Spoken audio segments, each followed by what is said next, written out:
Global Watch military modernization drive is disastrous for Pakistan's economy. Polity amidst deteriorating economic conditions, the Pakistan Army is embarking on an assertive and ambitious course of military modernization, channeling significant resources into advanced weaponry despite pervasive poverty, escalating inflation, and crumbling public infrastructure.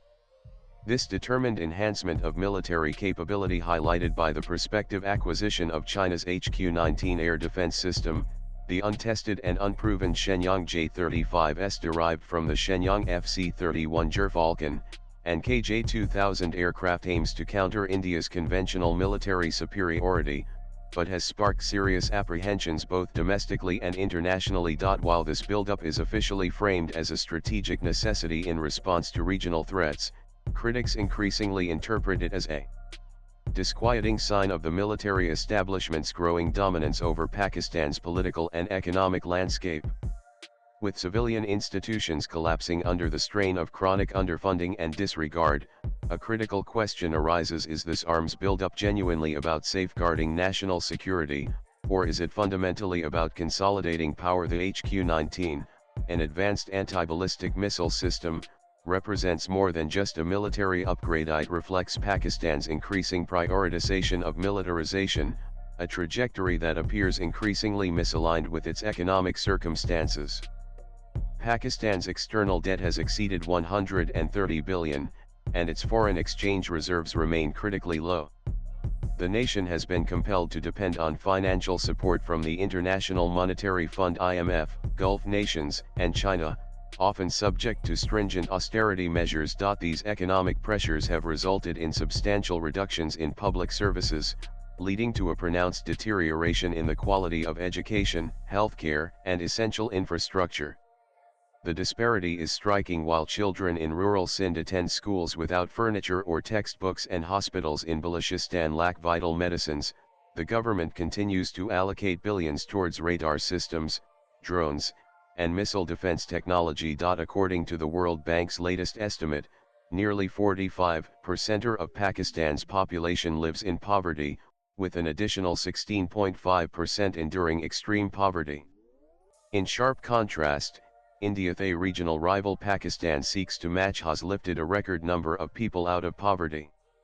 Within the past year alone, 1.9 million more individuals in Pakistan have slipped below the poverty line. This trend towards militarization has not escaped scrutiny.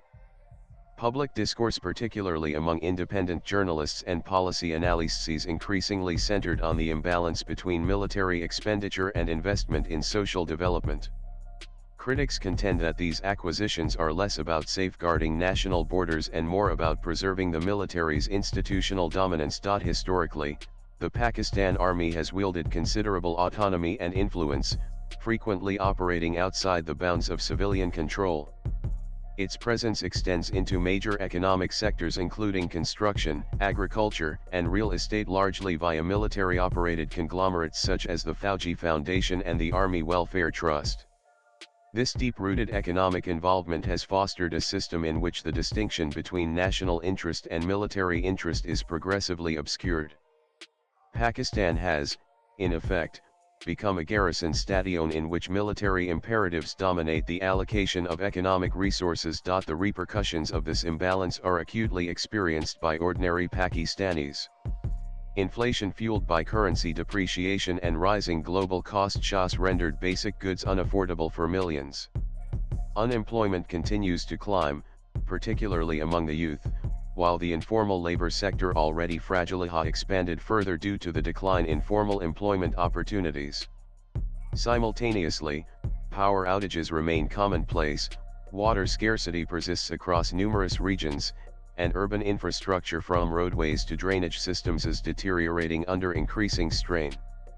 Within this setting, announcements of fresh military procurements are frequently met with a mix of disbelief, resentment, and growing public discontent. The government's rationale centers on national security and maintaining regional equilibrium. With India continually advancing its military capabilities and long-standing tensions over Kashmir persisting, Pakistani defense officials maintain that remaining technologically competitive is imperative. The HQ-19 system, designed to intercept ballistic missiles at high altitudes, is portrayed as a strategic counter to India's expanding missile defense infrastructure. However, this narrative avoids addressing a deeper concern: at what cost? While achieving regional parity is a legitimate objective, is it more urgent than feeding children, providing medical care, and educating future generations? Similar doubts emerge regarding the anticipated acquisition of J-35 fighter jets by the Pakistan Air Force. The ongoing maintenance costs of such advanced aircraft could significantly strain Pakistan's annual budget.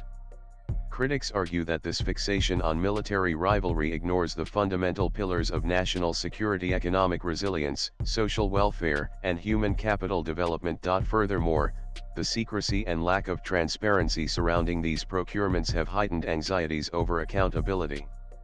In contrast to defense budgets in many democratic states where military expenditure undergoes parliamentary oversight and public discussion, Pakistan's defense spending remains predominantly exempt from such scrutiny. Civilian administrations frequently possess minimal influence over these decisions, resulting in a democratic shortfall that weakens institutional checks and balances. The military's disproportionately large claim on national resources is not merely a fiscal concern, it signifies a more profound structural issue regarding the distribution of power within Pakistan. The strategic alliance with China introduces an added layer of complexity. China has emerged as Pakistan's principal supplier of military hardware, and while the China-Pakistan Economic Corridor (CPEC) holds theoretical promise, it has yet to deliver widespread economic transformation. Instead, there is growing apprehension over rising debt dependency and the minimal involvement of local stakeholders in these large-scale initiatives. The provision of the HQ-19 system, therefore, may extend beyond defense purposes. It could serve as a tool for strengthening geopolitical alignment and advancing debt diplomacy. While the military leadership may perceive this as a strategic gain, the long-term consequences for national sovereignty and economic autonomy are considerably less encouraging. Simultaneously, the J-35's elevated costs and demanding maintenance requirements risk further burdening Pakistan's already fragile financial position, especially as it endeavors to modernize its air force. Moreover, China's decision to export the J-35 before its integration into the People's Liberation Army Air Force introduces considerable strategic uncertainty. Another deeply concerning aspect is the impact of militarization on democratic governance. When the military assumes control over key areas of national policy, civilian authorities are frequently reduced to symbolic roles. This dynamic undermines democratic institutions, erodes policy-making competence, and cultivates a culture of impunity. The pattern becomes self-perpetuating: as military dominance increases, civilian institutions become progressively less capable of exercising oversight, while public perception shifts to viewing the military as the sole effective institution within a deteriorating state. This sentiment further weakens confidence in democratic mechanisms and complicates efforts to promote alternative national priorities. The social cost is immense. Public health metrics continue to worsen, with malnutrition, maternal mortality, and preventable illnesses remaining widespread. The education sector, particularly in rural regions, suffers from chronic underfunding, staffing shortages, and systemic dysfunction. Literacy rates show little improvement, and Pakistan performs poorly on international human development rankings. Within this context, the imagery of cutting-edge missile defense systems appears especially incongruous. What message is conveyed to citizens when their government places a higher premium on armaments than on essential public welfare? There is also a significant risk of heightened regional instability. Arms races, by their very nature, tend to escalate the probability of conflict rather than prevent it. As India and Pakistan simultaneously expand their defense capabilities, opportunities for diplomacy and mutual confidence building diminish. The deployment of technologies such as the HQ-19 and J-35 fighter jets could trigger reciprocal measures by India, fueling a perilous cycle of provocation and response.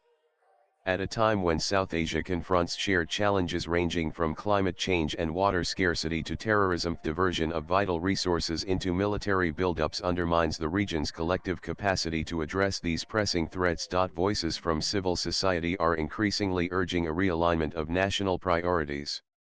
Economists, educationists, and public health experts argue that genuine security is rooted in human development. A population that is well educated, healthy, and economically empowered is considerably more resilient against external threats than any missile defense system. Moreover, reallocating resources towards social sectors could foster inclusive economic growth, alleviate inequality, and strengthen social cohesion, outcomes that are essential for achieving sustainable peace. The way ahead demands political will and comprehensive institutional reform. Civilian authorities must reassert control over policy making and insist on greater transparency in defense expenditure. Parliamentary scrutiny must be reinforced, and budgetary priorities should align with the genuine needs of the populace.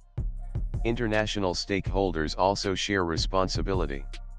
Donor nations and financial institutions should refrain from facilitating unregulated military spending through aid or loans that do not impose conditions promoting investment in social development. The Pakistan Army's recent procurement ambitions, exemplified by the prospective acquisition of the HQ-19 missile system and J-35 fighter jets, underscore the militarist perspective through which national priorities are frequently shaped. While strategic defense undeniably holds significance, it must not come at the cost of essential human development.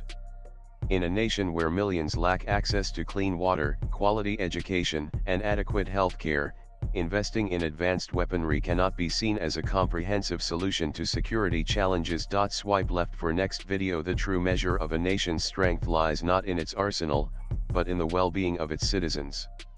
Ultimately, the arms race may not only fail to enhance Pakistan's security, it risks deepening internal vulnerabilities and widening the disconnect between the state and its people. Can Pakistan continue to sustain this pattern of militarization in South Asia? India, the world's fourth largest economy, reserves the right to respond with acquisitions of its own.